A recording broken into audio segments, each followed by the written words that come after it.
Hello, Internet. In this video, we will be presenting an automatic fuzzy classification system for abstracts as per United Nations Sustainable Development Goals. This research was carried out by myself, Laing, Lourens, and my teammate Davod. Just some background context to begin.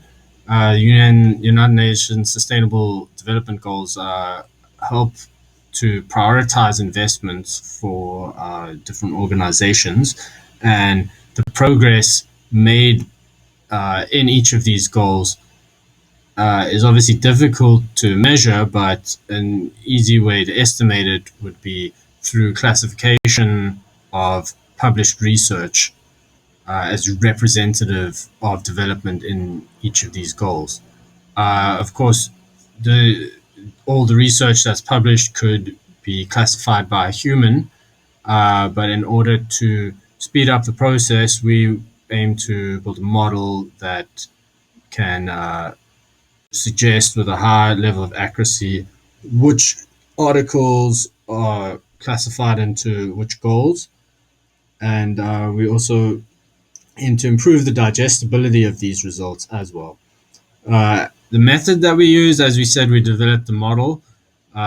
We started off with more than 90,000 labeled uh, articles. We split those articles into training sets of 80% and test of 20%. And then we carried out pre-processing steps such as language identification, filtering out of stop words, punctuation, then a step to tokenize, which is where we take uh, paragraphs of text and convert them into single words, and then finally embedding vectors, which is where the words are then turned into numbers, which represent the frequency with which those words appeared in the body of text.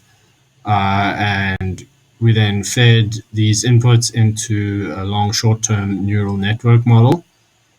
And using that model, we then took the more than 22,000 unlabeled articles which we were given, which is about a quarter of the labeled data set. And as we can see through this rank diagram, that between the train and test set and the unlabeled set, there was not too much change between the rankings. Although we maybe need more investigation here to make a more strong conclusion, but it does seem that there's potential that there's still bias in the model, despite the strong performance metrics that we experienced, or that the model exhibited, such as precision of 88% and accuracy of 97%. Future work, we can improve these outputs through user-aided validation with the Streamlit tool, which we have developed, and class imbalance could also be addressed by adding synthetically generated articles to the training set. Now, there are three main use cases for this app which we developed. Firstly, just want to explore the goals and targets. So this is for maybe non-domain experts or domain experts who need refreshers. So here we could select, goal number 11, and it tells us this goal is to make cities and human settlements. And this target could be number 4, which is to strengthen efforts to protect, safeguard the world's cultural and natural heritage. The main tool, which is now an implementation of the model that we made, is to classify and validate text. And I'll just paste some text which I put on my clipboard.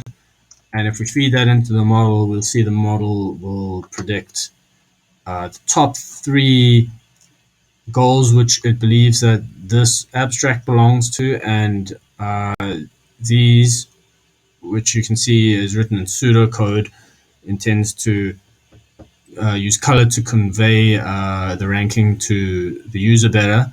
It predicts goal 8, then goal 2, and goal 9. Now, the validation aspect here, do you agree with this classification? You could say no. And then it extends to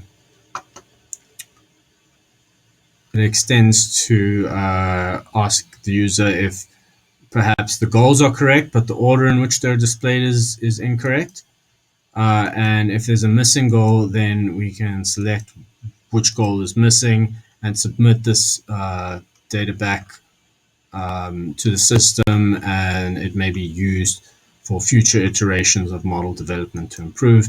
And then finally, we just added a space here to add any information which might be useful to data scientists and model developers, such as this is a histogram of the abstract lengths, but we could also put graphics showing class imbalances and such things. And then finally, to end off, we'll just show in this diagram the future work that we outlined, such as listing indicators and other auxiliary information, including third-party integrations,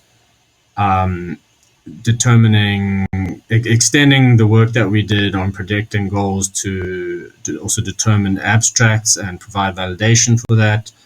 Color-coded UI components, which was already mentioned, classification for languages, non-English languages, named entity recognition, and a big one, of course, would be PDF upload functionality, just to streamline the process of the user interacting with the system and not having to copy paste things the whole time.